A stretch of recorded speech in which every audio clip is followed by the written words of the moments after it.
Maybe ஒரு 3 years முன்னாடி இருக்கும்னு நினைக்கிறேன்.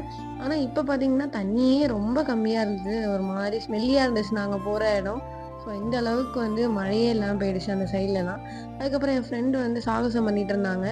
அதெல்லாம் பார்த்துட்டு இருந்தோம். அதுக்கப்புறம் சும்மா நான் கால் நனச்சு நின்னுட்டு இருந்தேன். அதுக்கப்புறம் நானும் சரி கொஞ்சம் உள்ள இறங்குவோம் அப்படின்ட்டு, உள்ள இறங்கி நின்னு பார்த்துட்டு இருந்தேன். நாங்க போன சைட்ல பார்த்தீங்கன்னா, தண்ணியே இல்ல.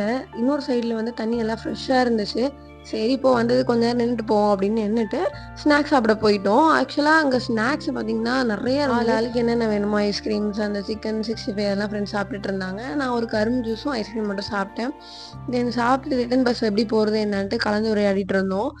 ஆக்சுவலா ரிட்டர்ன் பஸ் வந்து 1/2 அன் ஹவருக்கு 1 ஹவருக்கு 1 அப்படின்னு சொன்னாங்க. ஸோ எப்படியாவது புடிச்சிடலாம் அப்படின்னு நம்பிக்கையில இருந்தோம்.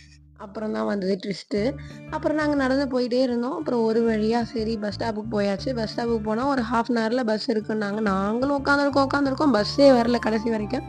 அன்னைக்குன்னு பார்த்தா அந்த ஏரியால வந்து பஸ்ஸே இல்லன்ட்டாங்க. இந்த வீடியோல அந்த சென்டர் கல் மேல ஒருத்தர் உட்காந்துருக்காரு. அது வேற யாரும் இல்ல எங்க ஃப்ரெண்டு தான். அப்படி உட்காந்து அவங்க ஃப்ரெண்டு கிட்ட பேசிட்டு இருந்தாங்க. ஸோ அதுக்கப்புறம் ஒரு வழியா ஃபைனலி பஸ் வந்துடுச்சு. கிட்டத்தட்ட 1 மணி நேரம் வெயிட் பண்ணதுக்கப்புறம் பஸ் வந்தது. பஸ்ஸுனாலே நமக்கு ஒரே ஒரு வைப் புடிச்ச வைப் என்ன அப்படின்னா அந்த சாங் தானே. ஸோ அப்படியே அந்த சாங்லாம் கேட்டுட்டு அப்படியே வைப் பண்ணிட்டு ஒரு வழியா ஹாஸ்டல் ரீச் ஆயாச்சு. ரீச் ஆயிட்டு சாப்பிட்டுட்டு எல்லாரும் மொட்டை ஆயிட்டோம்.